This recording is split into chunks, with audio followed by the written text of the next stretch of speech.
Obrigado, presidente.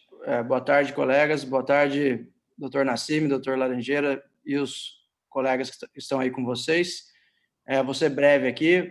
Doutor Nassimi, a gente já teve a oportunidade de conversar um pouco sobre o meu papel aqui na CPI, né? Então, eu sou responsável pelo subrelatório de transparência e governança.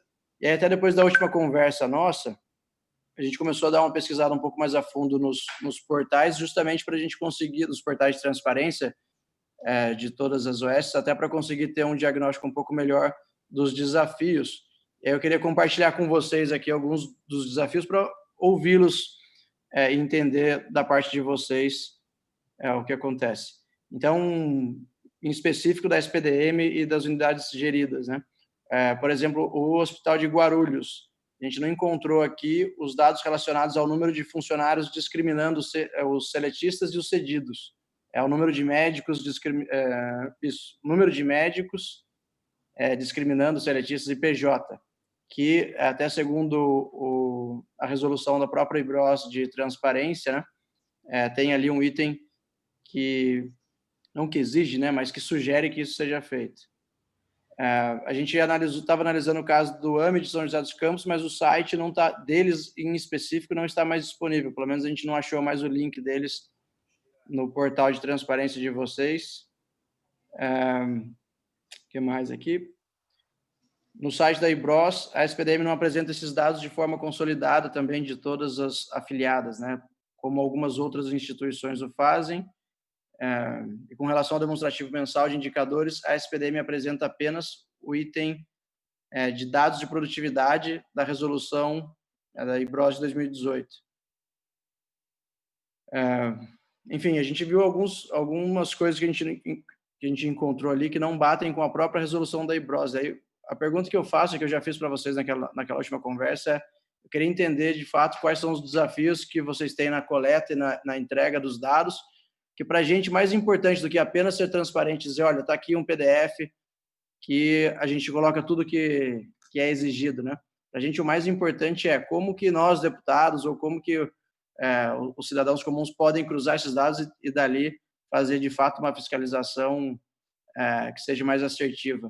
Porque ser transparente não é apenas também só colocar os dados ali à disposição no site, mas tem toda uma maneira de ser feita. E eu sei que vocês até já se comprometeram com a gente também de sentar e olhar isso, mas queria perguntar novamente quais são esses desafios, por que o site de São José não está no ar?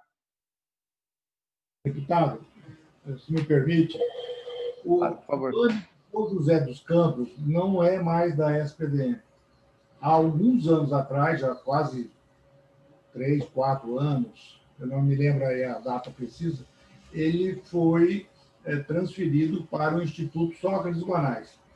É deles a gestão do AME de São José dos Campos. Do ponto de vista do nosso site, deputado, isso é assim, nós vamos tentando, ao longo desses anos todos, nos adequarmos não só ao que o compliance pede, mas também ao que os ditames do Tribunal de Contas do Estado. Tanto que na última fiscalização delegada, alguns apontamentos, poucos ainda apareceram, mas muitos já foram supridos e superados. Então, o senhor, cada hospital, cada unidade nossa tem um site próprio. Na SPDM tem muitas informações no site da SPDM, mas em cada unidade você tem o site de transparência da unidade. Se eu vou pegar aqui o hospital de campanha, que foi tema. Você tem o home, você tem o hospital, humanização, tem programa de integridade, tem os treinamentos, tem acesso à lei da informação, tem alvarás e licenças que são listados, divulgação do relatório de atividades, setor da produção assistencial, número de atendimentos, certificado, documentos concedidos por instituição independente que promovam regularidade legal, fiscal, tributária, está tudo no site. Compras, publicação do regulamento de compras, tem um local específico para o indivíduo saber quais são as compras que estão lançadas pela SPDM.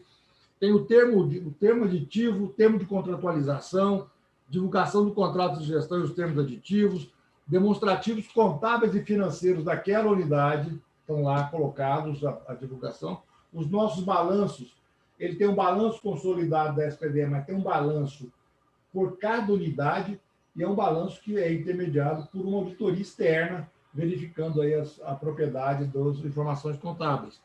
A estrutura organizacional, nome do cargo da equipe, presidência do conselho, superintendente, diretor local, tem divulgação do estatuto, divulgação do regulamento de contratação de pessoal, serviço de terceiros.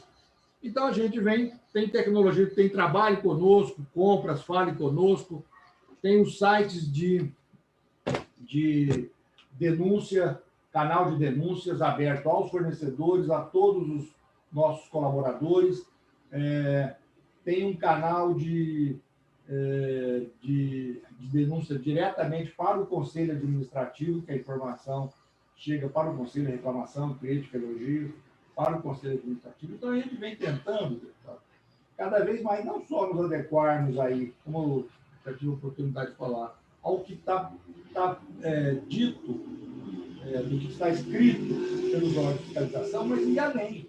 Hoje, todo o setor de compliance está balizado nos princípios da CGU. A partir da CGU, nós começamos em 2013 a fazer manual de conformidade, manual de ética da SPDM. Agora, recentemente, a CGU fez as boas práticas. E nós estamos tentando nos adequar.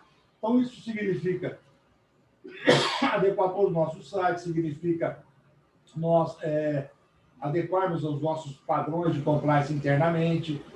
Nós estamos pleiteando, preparando para o ano que vem, pleitear o selo do Proética, lá da CGU, que é um selo pesadíssimo no sentido da exigência ética, da exigência do compliance, da organização.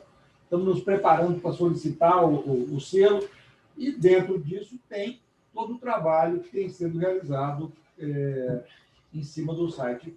E se tiver necessidade de ampliar esse trabalho, colocar mais dados, nós estamos absolutamente tranquilos para fazer isso. Não temos nenhuma... Hoje, se for entrar no site de cada unidade, estão lá toda a relação de fornecedores, os contratos que aquela unidade tem, quanto que ela recebe do contrato de gestão, a produção contratada e a produção realizada no contrato de gestão. E eu vou verificar essa questão do Hospital Geral de Guarulhos, porque toda unidade tem a relação de cargos dos seus respectivos salários. Nós discordamos da necessidade de colocar o nome, mas, evidentemente, o senhor sabe que o diretor de enfermagem só tem um, o diretor do hospital é um, mas ali está explicitado conforme manda, conforme solicita o Tribunal de Contas. Então, tem da nossa parte a disposição de melhorando sempre, né? Estamos aí preocupados um pouco com a questão estamos preparando a entidade com relação à LGPD, a Lei Geral de Proteção de Dados, que está chegando aí, já está vindo, e que as instituições de saúde vão sofrer muito e precisam estar preparadas, porque senão vão ter problema. E estamos tentando, eu vou verificar essa questão do HGG, porque me surpreendeu realmente. Eu acho que tem, desculpe, está plenamente colocado lá essas questões. E todos nós estamos à exposição da Assembleia, e particularmente do senhor, para apontar o que a gente deve melhorar, o que nós devemos aprimorar, e isso é um processo constante de trabalho, né, de melhoria contínua. Doutor, e a última pergunta aí pode ser para qualquer um de vocês. Muito se fala sobre organizações sociais ruins, que às vezes acabam ganhando os contratos, ou que não têm competência ou qualidade para entregar o serviço contratado.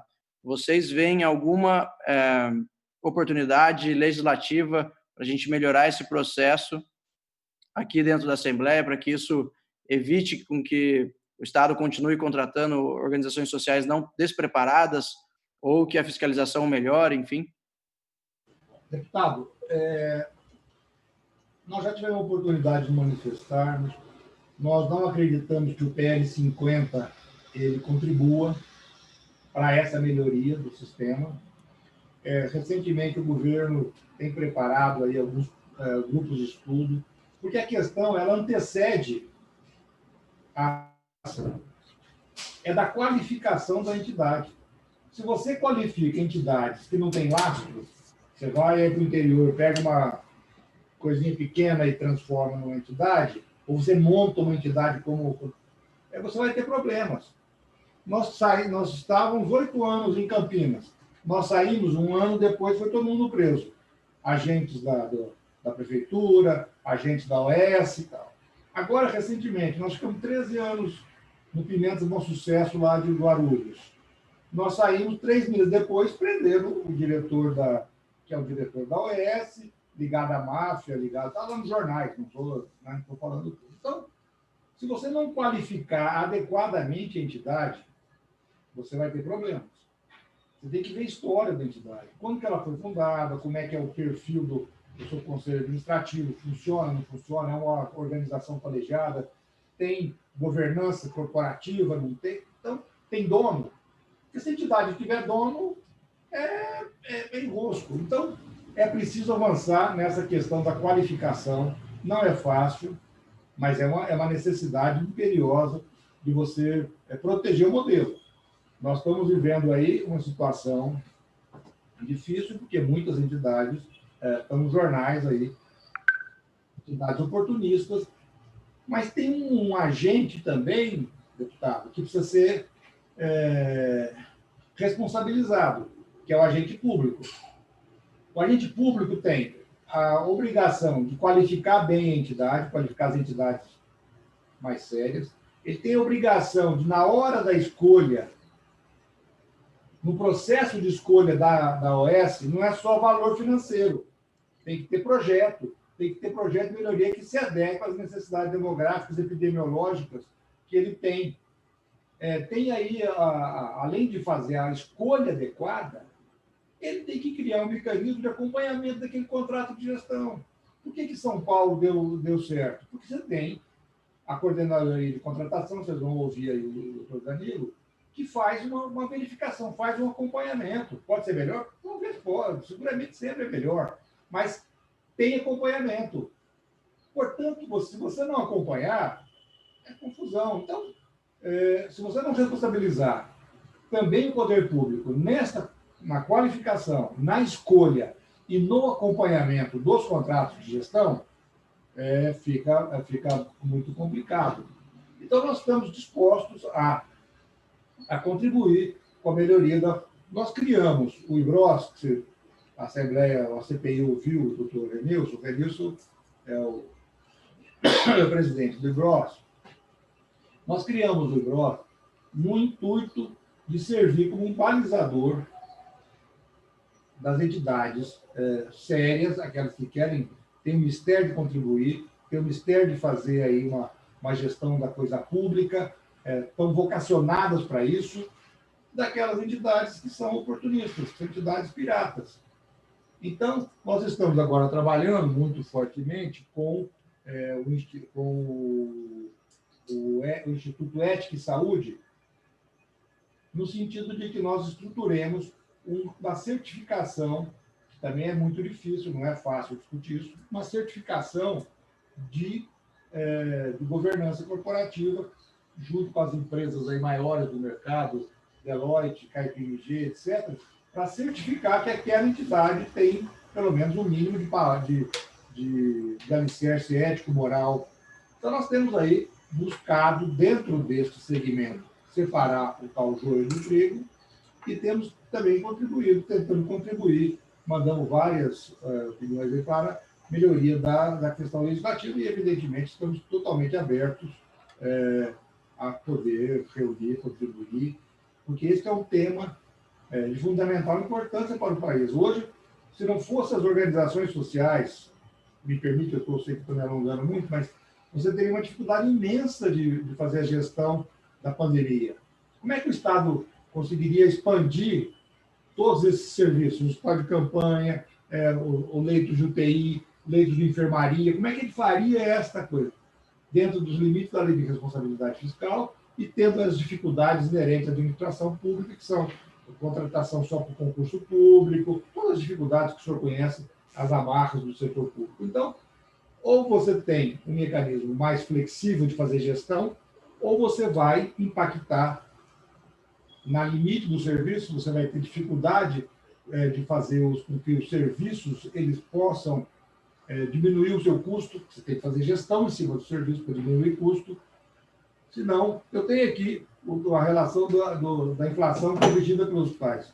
A inflação sempre foi maior do que a correção dos hospitais. Nós temos duas experiências impactantes, uma aqui no Brigadeiro e outra lá em São José dos Campos. Em São José dos Campos, junto com o Mogi, é um case de sucesso do Banco Mundial, naquele livro do Jack LaForte, mostrando que a gestão ela consegue fazer muito mais, com mais qualidade, do que a administração direta. Tem aí vários trabalhos, como já disse. Então, é preciso que você aprimore o modelo, é preciso que esse modelo seja vivo para que você continue fazendo saúde. Porque se não tiver o modelo desse tipo, eu acho que é inviável, que já quem teve na administração direta sabe as dificuldades imensas de você fazer saúde, gerenciar a saúde pela administração direta. Então, nunca foi tão importante você dar segurança jurídica ao modelo, nunca foi tão importante como você ter organizações sociais vocacionadas, sérias, que estejam comprometidas em fazer. Falhas vão ter sempre, tá? Mas a gente tem que ter a disposição de corrigi-los. Você está me dizendo de algumas coisas no site, nós vamos tentar corrigi-lo e me comprometo a você a te dar um retorno tranquilamente.